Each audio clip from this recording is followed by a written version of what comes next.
ایک شرح حدیث کی یہاں وہ یہ، جب کہا جاتا ہے فیقال له انظر، اب دیکھ اپنی دوزخ کے ٹھکانے کو، اگر نہ پہچانتا حضور علیہ السلام کو تو یہ جہاں دوزخ میں ہوتا.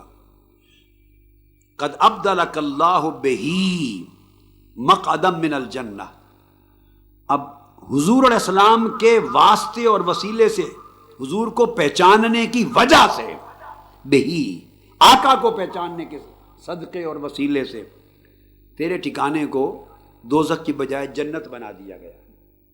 اب اس کے بعد اگلا جملہ ہے جس کے لیے میں نے کہا کہ پہلے نہیں کہا کبھی، وہ یہ آدھی بات کہی ہے جو میں نے، وہ ہر کوئی کہتا ہے، میں آدھا حصہ ہے جو نہیں کہا وہ بتانا چاہتا ہوں. تمام اہل علم عوام اور خواص سمجھ لیں، اور یہ محقق بات کہ وہ جو ٹھکانہ دوزخ سے بدل کے جنت بنا دیا اور اس بندے کو جنت بھیجا، اس کا سبب اسٹریٹ اوے، اس کا سبب اس کے نیک اعمال، نماز، روزہ، حج، زکوٰۃ اعمال بنے یا معرفت مصطفیٰ بنی؟ کیا سبب بنا اس کے دوزخی ہونے کی بجائے جنتی بن جانے کا؟ بولیے، اس کے جنتی ہو جانے کا جو دکھایا گیا، اب تیرا ٹھکانہ جنت ہے، اس کا سبب کیا بنا؟ اس کی نماز، روزہ، حج، زکوٰۃ جو پڑھتا رہا. قرآن حدیث میں کیا کہا کہ ان نمازوں کی وجہ سے جنت میں تمہیں بھیج دیا ہے؟ کسی حدیث میں ذکر؟ بولیے، کسی حدیث میں ذکر ہے کہ تو روزے رکھتا تھا اس لیے تیرا ٹھکانہ دوزخ کی بجائے جنت ہو گیا؟ حج کرتا تھا تو جنتی بن گیا؟ احکام شریعت پہ عمل کرتا تھا سو جنتی بن گیا؟ نہیں، کیٹیگوریکلی کہا تیرا ٹھکانہ دوزخ تھا، یہ اگر تو مصطفیٰ کو نہ پہچانتا. قد ابدلک اللہ بہی، ان کی وجہ سے، آقا علیہ السلام کو پہچاننے کی وجہ سے تیرا ٹھکانہ بدل کے جنت بن گیا.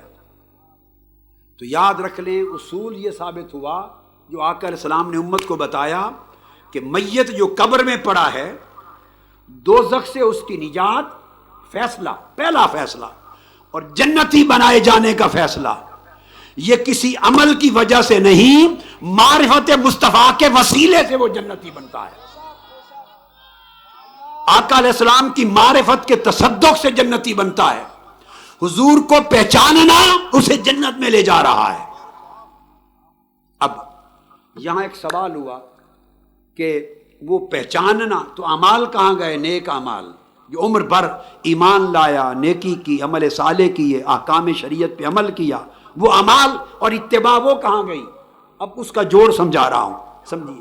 نیک اعمال نے آقا پر، اللہ پر ایمان لانا، حضور سے محبت رکھنا، اتباع کرنا، سنت کی پیروی کرنا، اوامر نواہی پر عمل کرنا، احکام شریعت پر عمل کرنا، حرام کاری سے بچنا، حرام سے بچنا، احکام قرآن، احکام رسول پر عمل کرنا، نیکی کی زندگی بسر کرنا، یہ جو اعمال صالحہ کی پوری زندگی تھی، ان کی وجہ سے اسے حضور کو پہچاننے کی توفیق ملی. یہ باریک نکتہ سمجھانا چاہ رہا ہوں. جو بات میں نے کہا کہ پہلے کبھی نہیں کی، وہ یہ جملہ تھا. سارے اعمال صالحہ، اتباع رسول، اتباع اسوہ رسول، پیروی رسول، محبت رسول، حضور کی غلامی، شریعت کی پابندی، احکام کی پابندی، نماز، روزہ، حج، زکوٰۃ، کل احکام شریعت، یہ جو اعمال صالحہ کی زندگی، ان کی وجہ سے توفیق ملی وہ اس قابل بنا کہ آقا کو پہچان سکے. اگر یہ کام نہ کرتا ہوتا، ایمان اور اعمال صالحہ سے محروم ہوتا، آقا کے حکم کے خلاف زندگی بسر کی ہوتی، تو اسے آقا علیہ السلام کو پہچاننے کی توفیق نہ ملتی. وہ کہتا میں نہیں جانتا، لا ادری کون ہے، نہیں پہچان سکتا. توفیق چھین لی جاتی حضور کو پہچاننے کی. اعمال صالحہ کی پاکیزہ زندگی اور آقا کی سچی غلامی کی زندگی نے اسے قبر میں حضور علیہ السلام کو پہچاننے کی توفیق دی. تو گویا اعمال صالحہ وہ سبب بنے پہچاننے کی توفیق کا، اور حضور کو پہچاننا سبب بنا اس کے جنتی ہونے کا. گویا اللہ تعالیٰ نے براہ راست اعمال صالحہ پر اس کے جنتی ہونے کا مدار نہیں رکھا، بلکہ اعمال صالحہ اور اس کے جنتی ہونے کے فیصلے کے درمیان ایک شے رکھی اعمال اور جنت کے درمیان، اور وہ آقا کا چہرہ دکھا کر حضور کی معرفت کو بنیاد بنایا جنتی ہونے کا، اور معرفت کی توفیق کا سبب بنایا اعمال صالحہ کا۔ آپ کو سمجھ آئیے فرق بات کی؟ تو نیکی کی زندگی اسے پہچاننے کے قابل بنائے گی، مگر جنت کا فیصلہ حضور کو پہچاننے پر ملے گا۔ پہچانے گا تو جنت جائے گا، نہیں پہچانے گا دوزخ جائے گا۔ عین ممکن ہے کئی لوگ ہوں گے جنہوں نے کبھی کوئی نماز بھی نہیں چھوڑی ہوگی مگر پہچان نہیں سکیں گے، توفیق نہیں ملے گی۔ خوارج،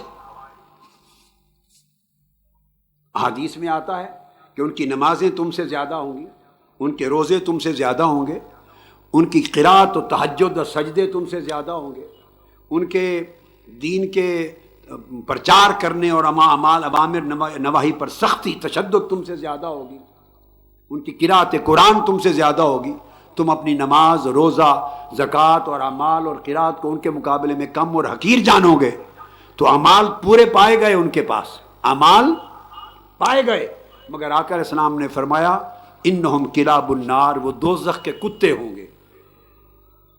جو خارجی ہوں گے خوارج، آقا علیہ السلام نے فرمایا وہ دوزخ کے کتے ہوں گے۔ گویا ان کے پاس نمازیں بھی ہیں، خوارج کے پاس روزے بھی ہیں، خوارج کے پاس حج اور زکوٰۃ بھی ہے، خوارج کے پاس حلال و حرام پر عمل بھی ہے۔ یہ سارے اعمال ہیں، مگر یہ اعمال سارے مل کر اسے دوزخ سے نہیں بچا سکے، خارجی کو، خوارج کو دوزخ سے نہیں بچا سکے۔ تو پتہ یہ چلا کہ اعمال صالحہ از خود کسی کو جنت نہیں پہنچا سکتے۔ اعمال صالحہ اور جنت کے درمیان ایک حد اور قائم ہے، ایک چیز اور ہے، اور وہ چیز ہے نسبت مصطفیٰ، ادب مصطفیٰ، محبت مصطفیٰ، غلامی مصطفیٰ۔ اگر یہ نصیب ہوگی دولت تو اسے توفیق ملے گی کہ قبر میں حضور کو پہچان سکے۔ تو اللہ نے فرمایا اعمال پیچھے رہیں گے، سبب بنیں گے پہچان کی توفیق کا، مگر جنت کا فیصلہ سیدھا سیدھا ایک بات پہ ہوگا، مصطفیٰ کو پہچانتے ہو؟ ہاں پہچانتا ہوں، جنتی بنا دیا۔ نہیں پہچانتے، جاؤ دوزخ میں جاؤ۔ یہ تو مومن ہو گئے۔ میں نے کہا کہ کافر و منافق کو بھی دکھایا جائے گا، کہا نا۔ اب اسی حدیث کا اگلا مضمون، ایک ہی حدیث چل رہی ہے، ختم نہیں ہوئی، متفق علیہ۔ فَيَرَاهُمَا جَمِيعًا، تو اس مومن کو دوزخ اور جنت دونوں چیزیں دکھائی جائیں گی اور بتایا جائے گا کہ چونکہ تو نے اللہ کے محبوب کو پہچان لیا، لہذا حضور کی معرفت کے صدقے جنت تیرا ٹھکانہ۔